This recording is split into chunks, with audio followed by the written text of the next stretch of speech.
यहां पर मैं मैथ का वो डेटा लेके आया हूं जो आपको ये चीज समझाएगा कि सवाल जो एनसीईआरटी में दिए गए हैं उन्हीं क्वेश्चंस को ऑब्जेक्टिव फॉर्मेट में किस तरीके से पूछा गया है। तो आप ये समझ सकते हो कि फिजिक्स और मैथ्स में एनसीईआरटी सफिशिएंट नहीं है। अगर मैं एनसीईआरटी से बात करता हूं तो लगभग 20 सवाल के करीब अकाउंट से मैच किए। बच्चों, ये वीडियो कोई मोटिवेशनल वीडियो नहीं होने वाली है, ये वीडियो कोई स्ट्रेटजी वीडियो नहीं होने वाली है, क्योंकि आप लोग मोटिवेशन और स्ट्रेटजी को सिर्फ 2 दिन तक फॉलो करते हो और तीसरे दिन आप डिमोटिवेट होकर सब कुछ छोड़ छाड़ के बैठ जाते हो। ये वीडियो में मैं आपको कुछ भी ऐसा नहीं बताने वाला हूं जो चीजें आपको मालूम नहीं है, लेकिन कुछ एक ऐसी बातें करने वाला हूं जो कि एकदम फैक्ट और डेटा के साथ में बात करने वाला हूं, जो आप दुनिया भर के क्लिकबेट पे जाके क्लिक करते हो कि सीवीटी का पेपर कहां से आएगा, या सीवीटी का पेपर किस किस बुक से पूछा जाता है, या कौन सी बुक को अगर हम फॉलो करें तो हमारा पूरा का पूरा सीवीटी 2024 का पेपर क्रैक हो जाए। क्रैक ही नहीं बल्कि 100% भी अगर मैं बन जाऊं। अब इन सब चीजों को जानने के पहले मुझे एक बात बताओ, क्या आप लोग दुनिया भर के चैनल्स पे जाके इस चीज को सर्च करते हो कि नहीं कि सीवीटी का पेपर कहां से आएगा? ये चीज जाके सर्च करते हो कि नहीं क्या एनसीईआरटी सफिशिएंट है किसी भी सब्जेक्ट के लिए, चाहे मैथ हो, फिजिक्स, केमिस्ट्री, अकाउंट, बीएसटी, इन सब सब्जेक्ट के लिए एनसीईआरटी पढ़नी है या कोई दूसरी बुक पढ़नी है, या सीवीटी के लिए हमें कौन से मॉक टेस्ट लगाने हैं, या कौन सी किताब को कितना डेप्थनेस से पढ़ें कि हमारा काम हो जाए। यार आज सारे के सारे भ्रम को मैं इस सेशन में खत्म कर देने वाला हूं आपको, क्योंकि आपको डिटेल में इन डेप्थ में एनालिसिस करने वाला हूं कि जो आपका ये साइंस डोमेन है, जो कॉमर्स डोमेन है और जो ह्यूमैनिटीज डोमेन है, इन सब के पेपर 2024 में कहां से आने वाले हैं। और ये मैं कोई भविष्यवाणी नहीं कर रहा, यहां पर जो कुछ भी मैं बात करूंगा प्रूफ और डेटा के साथ में मैं बात करूंगा, क्योंकि बिना डेटा के बात करना मुझे कंप्लीटली इररिलेवेंट लगता है। तो यार यहां पर सारे डेटा को मैं शो ऑफ करके आपको समझाना चाहता हूं कि पेपर कहां से आएगा 2024 का। इस चीज को समझने के लिए आपको यह मालूम होना चाहिए कि 2022 का पेपर कहां से आया है और 2023 का पेपर कहां से आया हुआ है। तो इस सेशन में 1 बाय 1 सारी चीजों के बारे में बच्चों चर्चा करने वाले। तो सबसे पहला काम हम यहां पर देखते हैं कि साइंस डोमेन का ट्रेंड एनालिसिस। जो साइंस डोमेन का 2023 में बच्चों पेपर पूछा गया, वो पेपर पूछा कहां से गया है। यहां पर मैंने एक ग्राफ बना रखा और इस ग्राफ को मैं आपको अच्छी तरीके से समझाता हूं। यार यहां पर देखो, जो ब्लू कलर का ग्राफ है, बेसिकली ये एनसीईआरटी का ग्राफ है कि कितने सवाल एनसीईआरटी से पूछे गए हैं। ठीक है, क्योंकि एनसीईआरटी हमारी माता है, आप लोग जानते हो कि एनसीईआरटी सबसे बड़ी रेफरेंस बुक है। और ये वाला जो ग्राफ है, बेसिकली ये ग्राफ एग्जाम्पलर का ग्राफ है। ठीक है, ये वाला ग्राफ एग्जाम्पलर का है और ये जो है ये अदर बुक का है। यहां पर नीचे देखो मैंने 3 कंस्ट्रेंट यहां पर लिए हुए हैं। तो यार अगर आप मैथ में देखोगे तो मैथ में 20 सवाल एनसीईआरटी से पूछे गए, एग्जाम्पलर से लगभग 5 सवाल के करीब हर एक पेपर में पूछा गया, और अदर क्वेश्चन यानी अदर रिसोर्सेज से वो बेसिकली 25 सवाल पूछे गए। यानी आउट ऑफ 50 क्वेश्चन एनसीईआरटी से सिर्फ 20 सवाल पूछा गया और बाहर से 25 सवाल पूछा गया। सेम इसी तरीके से अगर मैं यहां पर केमिस्ट्री की बात करता हूं तो केमिस्ट्री में 32 सवाल के about on an average her paper में एनसीईआरटी से पूछा गया। 8 सवाल यार एग्जाम्पलर से पूछा गया और 10 सवाल जो है ऑन एन एवरेज बाहर से पूछा गया। सेम इसी तरीके से अगर मैं फिजिक्स की बात करता हूं तो 30 क्वेश्चन जो है वो बेसिकली एनसीईआरटी से और 10 क्वेश्चन देखो एग्जाम्पलर से और लगभग 10 सवाल बाहर से पूछा गया। और अगर मैं यहीं पर बायो की बात करता हूं तो बायो का डेटा कंप्लीटली देखो आपको डिफरेंट नजर आएगा। यानी 50 में से 45 क्वेश्चन के अबाउट यार बायोलॉजी में यहां से पूछा गया है, मतलब एनसीईआरटी से, और 5 क्वेश्चन एग्जाम्पलर से पूछे गए। इनफैक्ट जो एग्जाम्पलर के भी जो सवाल हैं वो बेसिकली उनके कंसेप्ट आपको एनसीईआरटी में दिए गए। तो यार यहां पर अगर आप देखना चाहो इस डेटा के हिसाब से तो एनसीईआरटी में मैथ में सबसे ज्यादा कम क्वेश्चन अगर मैच करता है तो एनसीईआरटी में मैच करता है। उसके बाद यहां पर देखो फिजिक्स में मैच करता है, उसके बाद केमिस्ट्री में, उसके बाद बायो में। तो बेसिकली अगर आप एनसीईआरटी को फॉलो करते हो तो आपके लिए यहां पर केमिस्ट्री और यहां पर बायोलॉजी, आई थिंक ये सफिशिएंट आपके लिए होगा, क्योंकि 40 सवाल के करीब केमिस्ट्री में भी एनसीईआरटी और एनसीईआरटी एग्जाम्पलर से पूछे जाते हैं, और बायो में तो सारे के सारे क्वेश्चन एनसीईआरटी एग्जाम्पलर से पूछे जाते हैं। तो अब तुम खुद से डिसाइड करो कि आखिरकार तुम्हें कहां से पढ़ाई करनी है। समझ में आ गया? और ये 25 सवाल और इसमें से ये 10 सवाल कहां से पूछेगा, अभी मैं उनके बारे में भी आगे चर्चा करूंगा। अब यार सीवीटी 2022 वर्सेस 2023 का हम यहां पर ट्रेंड एनालिसिस देखते हैं और अच्छी तरीके से कंपैरिजन देखते हैं कि 2022 में सवाल कहां से पूछे गए और 2023 में कहां से सवाल पूछे गए, किस सब्जेक्ट में। भैया 2022 में 5 सवाल सिर्फ एनसीईआरटी से मैच किया था और एग्जाम्पलर से ऑन एन एवरेज लगभग 15 क्वेश्चन के अबाउट मैच कर रहे थे और अदर रिसोर्सेज से लगभग 30 क्वेश्चन के अबाउट मैच कर रहे थे। और अगर मैं वहीं पर 2023 का मैं डेटा बताता हूं तो 10 सवाल के करीब एनसीईआरटी से मैच किए हुए हैं। एनसीईआरटी का वेटेज 2023 में बढ़ा हुआ है, मैथ में, और यार एग्जाम्पलर से 10 सवाल, और इसके अलावा जो अदर रिसोर्सेज से 30 सवाल। यानी अगर मैं मैथ्स की बात करता हूं तो मैथ में किसी भी हालत में एनसीईआरटी सफिशिएंट नहीं है। लेकिन मैं यहां पर एक चीज कहना चाहता हूं कि सिलेबस सिर्फ और सिर्फ एनसीईआरटी का है, कंसेप्ट सारे के सारे एनसीईआरटी के हैं, लेकिन सवाल बिल्कुल भी मैच नहीं करेंगे। आपको मैक्सिमम 20 सवाल के करीब ये मैच कर सकता है एग्जाम्पलर और एनसीईआरटी दोनों मिला के। सेम इसी तरीके से अगर मैं केमिस्ट्री का ट्रेंड अगर मैं आपको बताऊं तो 2022 में 40 सवाल एनसीईआरटी से मैच किए, 10 सवाल एग्जाम्पलर से मैच किए, और भैया बाहर से कोई भी सवाल ऐसा बाहर से नहीं आ रहा था। 2023 में अगर मैं बात करता हूं तो लगभग 35 सवाल के करीब एनसीईआरटी से मैच किए on an average her paper में, 8 सवाल एग्जाम्पलर से मैच किए और 7 सवाल के करीब बाहर से यानी किसी भी दूसरे रिसोर्सेज का मैच किया है। सेम इसी तरीके से अगर मैं फिजिक्स की बात करता हूं 2022 में यार 10 क्वेश्चन एनसीईआरटी से, 15 सवाल एग्जाम्पलर से, 25 क्वेश्चन के करीब बाहर से। 2023 में अगर मैं बताऊं तो 15 क्वेश्चन के अबाउट एनसीईआरटी से, 25 सवाल एग्जाम्पलर से और इसके अलावा 10 सवाल बाहर से। तो आप ये समझ सकते हो कि फिजिक्स और मैथ्स में एनसीईआरटी सफिशिएंट नहीं है, कंसेप्ट वहीं के हैं लेकिन एनसीईआरटी के क्वेश्चन सफिशिएंट नहीं है। लेकिन केमिस्ट्री और बायो की अगर मैं बात करता हूं तो एनसीईआरटी पूरी की पूरी सफिशिएंट है। अगर आप एनसीईआरटी अच्छी तरीके से करके जाते हो तो आपका डेफिनेटली सिलेक्शन हो जाएगा। और यार अगर मैं बायो की बात करता हूं तो 50 के 50 सवाल सीवीटी 2022 में एनसीईआरटी से पूछे गए। मतलब एग्जाम्पलर तो छोड़ दो, सिर्फ एनसीईआरटी कर लो उतना बहुत है। 2023 में भी सारे के सारे क्वेश्चन बायो के बच्चों कहां से पूछे गए, आप देख सकते हो सर एनसीईआरटी से पूछे गए। और अगर आप ये ग्राफ को एनालाइज करोगे तो ग्राफ को देख के भी आप अच्छी तरीके से यहां पर समझ सकते हो। यहां पर मैंने अच्छी अंडरस्टैंडिंग के लिए मैंने ग्राफ बताए हुए। अगर आप मैथ में 2022 में देखोगे तो अदर रिसोर्सेज से 30 सवाल, 2023 में देखोगे तो अदर रिसोर्सेज से 30 सवाल, यानी मैथ में किसी भी हालत में एनसीईआरटी सफिशिएंट नहीं है। सेम इसी तरीके से केमिस्ट्री का अगर आप देखोगे 2022 में 40 सवाल एनसीईआरटी से, 35 सवाल 2023 में। सेम इसी तरीके से फिजिक्स में 25 सवाल सिर्फ और सिर्फ 10 क्वेश्चन यहां पर आप देख सकते हो एनसीईआरटी से, और 25 सवाल ये देख सकते हो आप बाहर के। और 2023 में अगर आप यहीं पर देखो तो 15 सवाल फिजिक्स का और इसके अलावा 10 सवाल ये बाहर का पूछा गया है। और यहां पर बायो का देखोगे तो NCERT is the more than sufficient for the biology. अब यार इसके बाद 2023 कॉमर्स डोमेन का हम जरा ट्रेंड एनालिसिस देखते हैं कि कॉमर्स डोमेन में सवाल कहां से पूछा गया है। यहां पर एक चीज मैं आपको समझाना चाहता हूं, यार एनसीईआरटी कॉमर्स डोमेन के लिए फॉर द कंसेप्ट ये सफिशिएंट है। अगर मैं एनसीईआरटी से बात करता हूं तो लगभग 20 सवाल के करीब अकाउंट से मैच किए और 30 सवाल अदर क्वेश्चन है, मतलब बाहर के 30 सवाल है। तो यार आप यहां पर समझ सकते हो कि मतलब अगर मैं कॉमर्स, अच्छा बीएसटी की भी जरा बात करता हूं, मतलब 25 सवाल एनसीईआरटी, 25 सवाल बाहर से। इको की अगर मैं बात करूं 30 सवाल एनसीईआरटी, 20 सवाल बाहर के।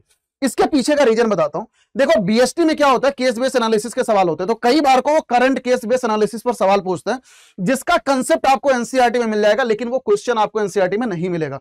सेम इसी तरीके से इको में भी, इको में कई सारी चीजें स्टैटिक होती है, कई सारी चीजें डायनेमिक होती है, करंट से रिलेटेड होती है। तो जो करंट के सवाल हैं वो आपको बिल्कुल भी मैच नहीं करने वाले, इको के बुक से मैच नहीं करेंगे। तो देखो कंसेप्ट तो आपको सब कुछ मिल जाएगा एनसीईआरटी में, कंसेप्ट ऐसा बिल्कुल नहीं है कि कॉमर्स डोमेन में कोई भी कंसेप्ट बाहर का हो, लेकिन जो सवाल है ना वो सवाल के लिए बेटा एनसीईआरटी सफिशिएंट नहीं है। तो आपको कॉमर्स में रेफरेंस बुक को आपको फॉलो करना पड़ेगा। अगर आप कॉमर्स में कोई भी बैकग्राउंड से अगर आप मैच कर रहे हो तो कॉमर्स डोमेन के लिए आपको रेफरेंस बुक्स को 100% आपको फॉलो करना ही करना पड़ेगा। सेम इसी तरीके से भैया ह्यूमैनिटीज डोमेन का जरा हम देखते हैं। यहां पे ह्यूमैनिटीज का ट्रेंड एक बार को अच्छी तरीके से देखो। ह्यूमैनिटीज में मैंने 3 सब्जेक्ट लिए हैं, एक हिस्ट्री, पॉलिटी और ज्योग्राफी। भैया हिस्ट्री में 45 सवाल एनसीईआरटी से, 5 सवाल बाहर से। सेम इसी तरीके से पॉलिटी में 45 क्वेश्चन एनसीईआरटी, 5 सवाल बाहर से। यार ज्योग्राफी में 40 सवाल एनसीईआरटी से, 10 सवाल बाहर के। तो ये आप अच्छी तरीके से समझ सकते हो कि कितने क्वेश्चन एनसीईआरटी से मैच करते हैं। अब ये जो हर जगह पर आपको ये पूछने का सवाल आता है कि सर एनसीईआरटी कहां कितनी मैच करती है, आई थिंक सभी बच्चों को अच्छी तरीके से यार ये डेटा देख के समझ आ गया होगा कि कहां पे एनसीईआरटी हमें फॉलो करनी है, कहां पर हमें साइड बुक को भी फॉलो करना है। अभी मैं आपको सेशन के बाद में बताता हूं कि आपको फिजिक्स और मैथ्स के लिए साइंस डोमेन में क्या फॉलो करना है। अभी थोड़ी देर बाद आपको अच्छी तरीके से मैं बताता हूं, ठीक है, क्लियर।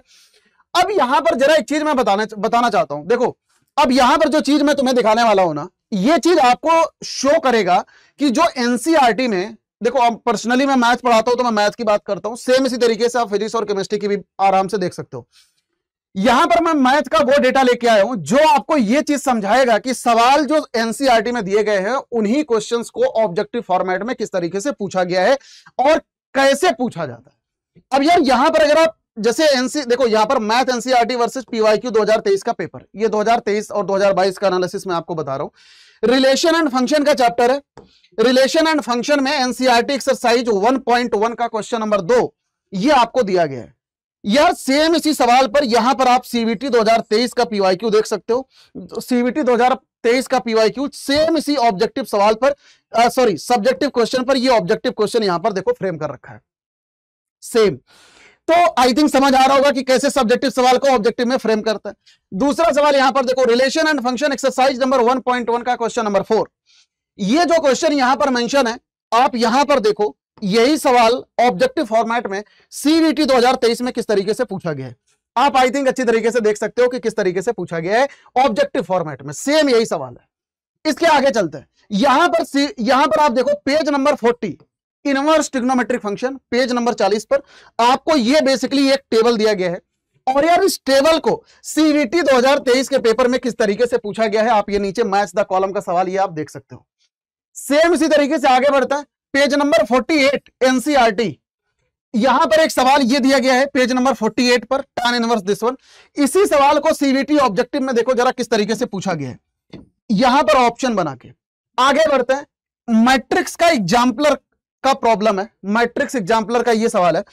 यहां पर ये देखो आप, ये बेसिकली ये एनसीईआरटी में भी ये क्वेश्चन दिया गया है ना, एनसीईआरटी में भी ये सवाल है, एग्जाम्पलर में भी ये क्वेश्चन है। ये बेसिकली एक हमारे पास यहां पर ये केस बेस्ड टाइप का ये बना दिया है।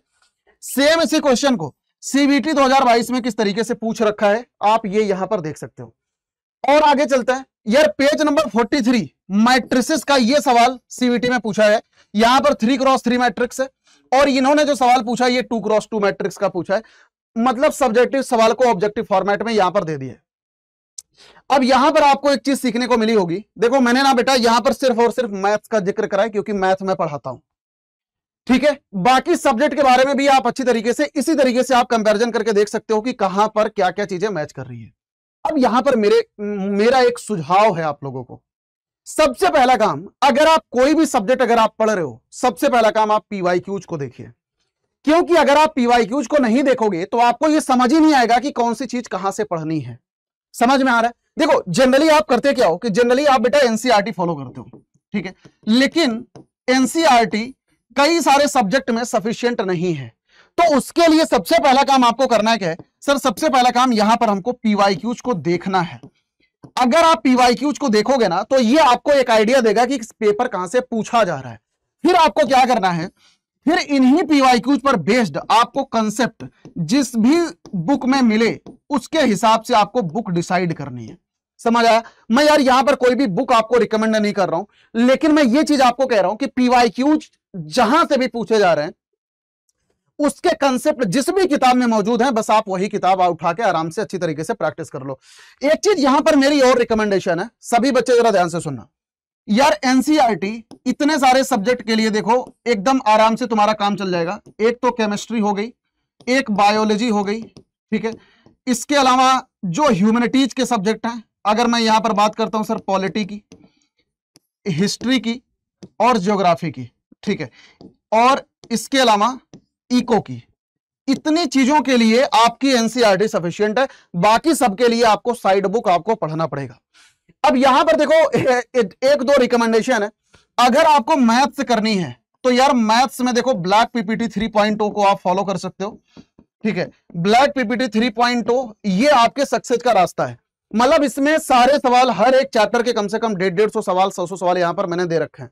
इसके अलावा जो मैथ्स की क्वेश्चन प्रैक्टिस शीट है आप इसको फॉलो कर सकते हो।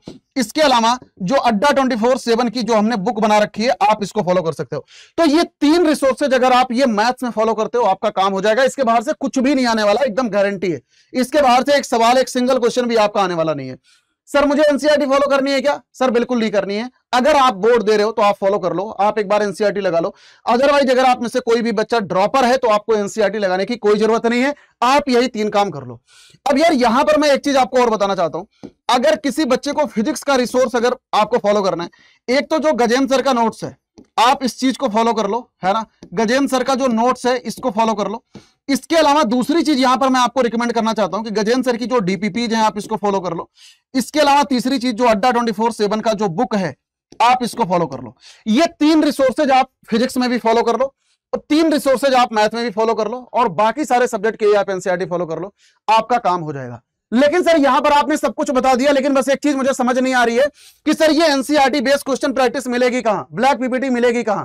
इसके अलावा सर समझ नहीं आ रहा है कि एग्जाम्पलर पर जो ये एग्जाम्पलर के क्वेश्चन है इनको हम ऑब्जेक्टिव फॉर्मेट में सर करेंगे कैसे। इसके अलावा अदर रिसोर्सेज जो स्टडी मटेरियल है उसको सर हम कहां से करेंगे, क्योंकि आप 10 किताब तो रख के बैठ नहीं सकते ना कि मतलब आप जाओगे ढूंढने की ये किताब में से मैच कर रहा है कि नहीं, ये किताब में से मैच कर रहा है कि नहीं। और इसके अलावा जो पीवाईक्यूज बेस्ड क्वेश्चन प्रैक्टिस है, आप पीवाईक्यूज को ढूंढने कहां पे जाओगे। अगर आपके पास मिल रहा है वेल एंड गुड है बेटा, अगर नहीं मिल रहा है तो आप कहां पर जाओगे ढूंढने, आप कितने बच्चों से पीवाईक्यूज मांगोगे। क्योंकि देखो पीवाईक्यूज तो जो बच्चे पास आउट हुए हैं उनकी जो प्रोविजनल आंसर की होती है बेसिकली वही पीवाईक्यूज का एक रिसोर्स है। हम क्या करते हैं बेटा, उन्हीं बच्चों से उसको कलेक्ट करके आपको पीवाईक्यूज को सॉल्व कराते हैं। हर चैप्टर के 100 पीवाईक्यूज, 150, 50 जितने भी हमें प्राप्त होते हैं, जितने भी हमें मिलते हैं। और इसके अलावा हर सवाल को उड़ाना कैसे with in the time frame, कि देखो अब ऑन एन एवरेज अगर मैं बात करता हूं 40 सवाल को 60 मिनट में उड़ाने के लिए on an average her question पर लगभग 1 से 1.5 मिनट का टाइम बचता है। तो 1-1.5 मिनट के अंदर आपको टिक मार करना और भी सही टिक मार करना है। उसमें भी हर सवाल आपको सही सवाल 5 नंबर दे रहा है और गलती होने पर -1 नंबर डिडक्ट हो रहा है। तो आप ये समझ सकते हो कि माइनस मार्किंग बहुत ज्यादा है। आपको यहां पर स्पीड को बहुत तेज करके और 100% एक्यूरेसी अगर लेके आओगे तब जाके बेटा आपका 100% यहां पे बनने वाला है। तो अब इन सब चीजों को हम पाएंगे कहां से, इन सब चीजों को देखो आप आराम से पा सकते हो जो हमारे अड्डा 24/7 के जो प्रीमियम कोर्सेज है। अगर आप इसमें एनरोल करते हो आपको हर एक चीज मिल जाएगी, कुछ भी ऐसा नहीं है जो इसमें हम देते नहीं है। इसमें अगर मैं मैथ की बात करता हूं black PPT 3.0 question practice sheet, इसके अलावा अड्डा 24/7 की बुक, फिजिक्स में भी केमिस्ट्री में भी आपको कहीं पर भटकने की जरूरत नहीं है। जितने भी मॉक टेस्ट हैं, जितने भी क्वेश्चन प्रैक्टिस शीट है, जितने भी टीचर्स के नोट्स हैं, सब कुछ आपको यहां पर मिलने वाला है यार। यहां पर अड्डा 24/7 के अगर आप प्रीमियम कोर्सेज देखोगे जैसे साइंस का महापैक है, इसके अलावा साइंस का आप लेटेस्ट बैच जो अर्जुन बैच और सफलता बैच है, ये आप जब भी एनरोल कर रहे हो मेरी हाईली रिकमेंडेशन ये है कि आप महापैक में करो। अगर इनकेस आपको महापैक का प्राइस बहुत ज्यादा फील होता है या कोई भी दिक्कत है तो आप बच्चों जो इंडिविजुअल बैचेज हैं जैसे अर्जुन बैच हो गया, सफलता बैच, या अभी फॉर द टाइमिंग अभी यही है, आगे आने वाला टाइम पे जो भी सबसे लेटेस्ट बैच हो आप लेटेस्ट बैच में एनरोल करो। क्योंकि लेटेस्ट बैच में एनरोल करके क्लासें एकदम स्टार्टिंग से चलती हैं तो आपको कनेक्टिविटी में कोई इश्यू नहीं होता। तो मेरी साइड से ये पर्सनल रिकमेंडेशन है कि आप जब भी एनरोल करो हमेशा सबसे लेटेस्ट बैच में ही करना। जब भी आप कर रहे हो, आज नहीं 2 महीने बाद, 3 महीने बाद, जब भी करो आप हमेशा सबसे लेटेस्ट बैच में ही करो। और इसके अलावा यहां पर अगर मान लो कई सारे बच्चे वीक बच्चे होते हैं, उनको एक बार को पढ़ के समझ नहीं आता। पर्सनली जब मैं भी अपने जमाने में तैयारी करता था तो मुझे भी एक बार में समझ नहीं आता था। कई बार को मल्टीपल क्लासेज हमें करनी पड़ती थी। मान लो कोई चैप्टर लेट से एप्लीकेशन ऑफ डेरिवेटिव मैथ का एक बार में नहीं समझ आया, किसी दूसरी क्लास में हमें लाइव क्लास करना है, तो आप उसके लिए क्या करोगे, उसके लिए बच्चों आपको महापैक में ही एनरोल करना है। क्योंकि महापैक में अड्डा 24/7 के सारे क्लासेस आपको दी जाती है। मतलब हम ईयर लॉन्ग में, एक साल में जितने भी कोर्सेज हम लॉन्च करेंगे सारे के सारे कोर्सेज आपको महापैक में दिए जाएंगे। अभी जैसे 4-5 कोर्स है, 4-5 कोर्स महापैक के बच्चों को दिए जाएंगे। मान लो कोई चैप्टर आपको एक बैच में नहीं समझा, दूसरे बैच में जाके अच्छी तरीके से आप वहां पर लाइव क्लास कर लो। आगे चल के हम पीवाईक्यूज की प्रैक्टिस कराएंगे या आगे चल के कई सारे सवालों के प्रैक्टिस के सेशन होंगे, वन शॉट्स के सेशन होंगे पेड बैचेज में, वो सारे के सारे सेशन आपको महापैक में मिलने वाले हैं। महापैक में आपको पूरी की पूरी किताबें भी आपको महापैक में दी जाती है। सारे के सारे mock test, full test, unit test, chapter wise test, सब कुछ आपको यहां पर मिलता है। और यार एक बात आप ध्यान रखना कि महापैक में पीसीएम का अलग है, पीसीबी का अलग है, इसके अलावा कॉमर्स का महापैक अलग है, आर्ट का अलग है और विद बुक विदाउट बुक भी अलग है। तो इसको बेटा आप लोग अच्छी तरीके से ध्यान से इसको करना। कोई भी ऐसा बच्चा नहीं है जो साइंस का हो और पता लगे आप गलती से कॉमर्स में कर लो तो आपको दिक्कत आ जाएगी। ठीक है, अब यार इसको देखो करना कैसे है। एज यूजुअल आपको यहां पर अड्डा 24/7 आप यहां पर सर्च करो। अड्डा 24/7 जैसे ही आप सर्च करोगे, एक चीज यहां पर और मैं रिकमेंड करना चाहता हूं कि आप जब भी एनरोल करो हमेशा बेटा आप ऐप से ही करो। क्योंकि ऐप में आपके कॉइन्स वगैरह होते हैं तो 500-700 रुपए ये और सस्ता हो जाएगा। अंडर ग्रेड कोर्स में जाओगे, सीवीटी यहां पर जाओ, जैसे मैं साइंस पढ़ाता हूं तो साइंस का बच्चा इनकेस अगर है, या अगर आप कॉमर्स से हो तो कॉमर्स में जाओ, ह्यूमैनिटीज के हो तो आप ह्यूमैनिटीज में जाओ। लेट से ये पीसीएम महापैक में आपको एनरोल करना है। यहां पर आप ये देख सकते हो सारी की सारी चीजें यहां पर मेंशन है, एक एक चीज आप अच्छी तरीके से पढ़ो। नीचे यहां पर प्लानर भी आपको दिया गया है, आप प्लानर भी देखो कि क्लास कब से चालू हो रही है, क्लास कब तक खत्म हो जाएगी, हमारा कोर्स कब तक खत्म हो जाएगा। एक एक सब्जेक्ट का यहां पर हमने प्लानर भी डाल रखा है, तो आप ये प्लानर भी अच्छी तरीके से देखो। ठीक है, इसमें यार सारी की सारी क्लासें बच्चों लाइव क्लास है। हर सब्जेक्ट का इंडिविजुअल फैकल्टी, आपको कोई भी एक फैकल्टी डबल सब्जेक्ट पढ़ाएगा नहीं। आपको हर एक सब्जेक्ट के एक्सपर्ट फैकल्टीज हैं जिन्होंने 2022-2023 में सबसे बेस्ट रिजल्ट दिया है, जिन्होंने सबसे ज्यादा 100% दिए हैं। सारी की सारी लाइव क्लास है। इनकेस अगर आप कोई भी क्लास मिस कर देते हो, उसकी रिकॉर्डेड क्लास भी आपको यहां पर दी जाएगी। इसके अलावा जितने भी इसमें क्लासेस हैं, सबके आपको नोट्स, सबकी बुक और इसके अलावा सबके मॉक टेस्ट भी यहां पर मौजूद हैं। अब यार एनरोल करने के लिए बेसिकली आपको ये बाय नाउ पे जाना है। यहां पर आपको कूपन कोड यूज करना है Y457। तो बेटा ये Y457 बेसिकली इसको आप नोट डाउन कर लो, आपको यही कूपन कोड यूज करना है अगर आपको मैक्सिमम डिस्काउंट चाहिए तो। यहां से आप ये देख सकते हो कि आपको सबसे मैक्सिमम डिस्काउंट बेसिकली 20% का ऑफ इस पर मिल रहा होगा जब भी आप ये कूपन कोड यूज करोगे Y457। ठीक है, तो यानी कि ये जो बैच आपका 10,999 का था, इसमें आपको 2199 का ऑफ पड़ जाएगा। बेसिकली 8799 का ये बैच आपको पड़ेगा। ये बात आप ध्यान रखना बेटा, ये महापैक में आपको सब कुछ इंक्लूडेड है, मतलब फिजिक्स, केमिस्ट्री, मैथ और इसके अलावा इंग्लिश, जीटी सब कुछ मौजूद है। सारी किताबें मौजूद हैं, सारे मॉक टेस्ट भी मौजूद है। तो आपको कुछ भी करने की जरूरत नहीं है। आगे आने वाले टाइम पे जितने बैचेज आएंगे वो सारे के सारे बैचेज आपको यहां पे दिए जाने वाले हैं। तो ये वन स्टॉप सोल्यूशन है। इसके अलावा आपको कहीं भी भटकने की जरूरत नहीं है, कोई भी और क्लास देखने की जरूरत आपको नहीं पड़ेगी। This is the one stop final solution. ठीक है, क्लियर? तो आपको ये बेसिकली ये कोड जरूर यूज करना है, ये बात आप ध्यान रखना, क्योंकि इसी कोड पर आपको मैक्सिमम डिस्काउंट मिल रहा होगा। तो बच्चों आई होप आपको ये सेशन पसंद आया होगा। आपके कमेंट का इंतजार रहेगा, अपने प्यारे कमेंट्स नीचे कमेंट सेक्शन में करके जाना। Thank you so much, god bless you all. सभी मेरे बच्चों को कोई भी और डाउट है तो नीचे कमेंट सेक्शन में बता के जाना। ठीक है, thank you so much, god bless you all, wish you all the very best सभी बच्चों को। Take care.